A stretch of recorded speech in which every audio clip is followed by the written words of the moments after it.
네, 주민들 불안이 커지면서 법무부는 조두순에게 1대1 전담 보호관찰관을 붙이기로 했습니다. 출소 뒤에 조두순은 어떻게 관리되는지 또 보완할 점은 없는지 이정은 기자가 짚어봤습니다. 전자감독 경력 7년차 손동우 보호관찰관. 스크린 속 화살표로 표시된 대상자의 하루 동선을 꼼꼼히 살핍니다. 오랫동안 이렇게 머무르는 곳, 이런 곳은 이제 저희들이 낮에 이렇게 보면서 주의 깊게 보고. 그러더니 갑자기 전화를 듭니다. 예, 김씨 접니다. 쪽으로 이렇게 갔었는데 어제는 이 뒷길로 해서 이렇게 가셨더라고요. 특별히 뭐 사정이 있었어요? 손 씨가 지금까지 감시해온 전자발찌 착용자는 모두 10여 명. 하지만 석 달 뒤부턴 조두순만 전담합니다. 40초에 한 번씩 위치가 전송되면 이를 토대로 생활 패턴이 분석되고 만약 평소와 다른 점이 나타나면 바로 출동하게 됩니다. 범행이 벌어지지 않아도 선제적으로 대응하는 겁니다. 그런데 문제는 조두순과 유사한 범죄를 저지른 재범 고위험군들이 모두 이 같은 감시를 받는 건 아니라는 점입니다.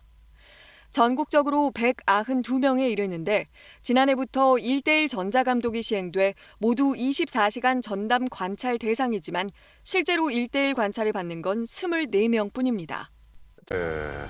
아니 근데 그 주민들도 그렇고 뭐 가족은 당연히 두려움에 떨 텐데 신상이 제대로 공개가 되는지 궁금해요. 1년 후에. 네, 뭐 신상 공개 대상이긴 합니다. 그래서 5년 동안 신상이 공개되는데요. 신상 공개 제도에는 키와 몸무게, 주소지 그리고 얼굴 사진이 나오게 되거든요. 그렇기 때문에 성범죄 알림 이 사이트로 들어가시면 지금 이 주변에 계신 분들은 얼마든지 열람이 가능하시고요. 그런데 문제는 본인만 열람을 하셔야 되고 만약에 이제 그 올라와 있는 정보를 만약에 캡처해다가 어디 유포시키거나 이러면 그것도 범죄가 되긴 합니다.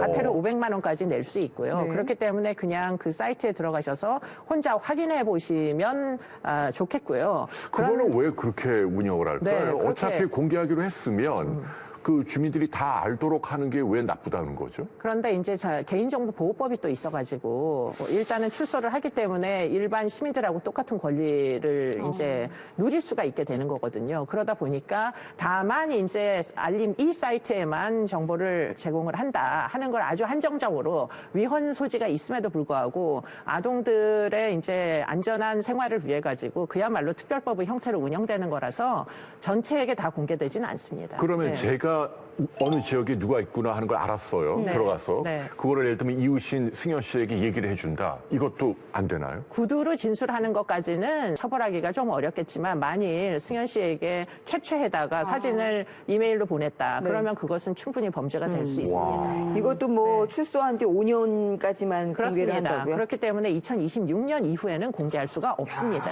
네. 아니 그러면 공개 사이트, 신상 공개 사이트에 들어가 보지 않는 사람들 같은 경우는 이 신상 정보에 대해서 모르고 넘어가게 되는 거네요. 네, 지금 나오신 대부분의 주민들은 결코 아시기가 어렵고요. 다만 네. 저 지역에서 자녀가 아직은 미성년자인 경우에는 우편으로 고지는 갈 겁니다. 집에. 맞아요. 우편 예. 고지하기 때문에 아이들이 있는 집에서는 아이들을 보호할 수 있는 정보 제공 정도는 국가가 하고 있습니다. 전자발찌 좀 여쭙고 싶어요. 네. 이건 어떻게 되나요? 전자발찌는 일단은 이제 7년 동안 발목에다 부착을 하게 되는 거고요. 그리고는 이제 아마 금년도부터 일체형 전자발찌가 개발돼서 이제 배포가 될 것으로 알고 있고 그러면은 일단은 전자발찌를 차고 있는 동안은 지리적인 정보가 보호관찰소에서 관리할 수 있도록 그리고는 이제 준수 사항이 있어가지고 아이들과 연관된 지역을 만약에 이 사람이 허락받지 않고 침범하는 경우에는 알람이 울리게 돼 있습니다.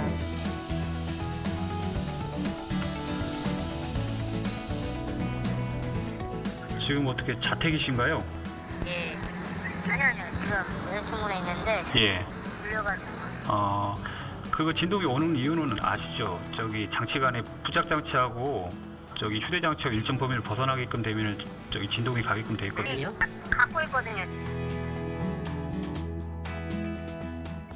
근데 아이들이 있는 곳이라고 하면 뭐 놀이터나 뭐 이런 곳일 텐데 뭐 네. 학원가나 뭐 이제 학교 같은 그런 지역도 가능한 건가요? 네, 그러니까 미성년자들이 다니는 학교나 학원가까지는 포함이 되는데요. 그런데 문제는 학교와 학원가에만 아이들이 다니는 건 아니잖아요. 그러게 말이에요. 그리고는 학교에서 뭐 집으로 오다 보면 귀갓길이 좀 긴 아이들도 있고 하다 보니까 네. 아이들이 보호받는 지역 이외의 지역도 이제 경유를 할 수밖에 없잖아요. 네. 그래서 이제 추가적으로 해보겠다라는 게 이제 1대1 보호관찰을 이제 도입하도록 그렇게 법률 개정을 했습니다. 네. 이게 조두순법인가요? 네, 그렇습니다. 그래서 이제 전자감독법에 1대1 보호관찰을 추가할 수 있도록 되어 있고요.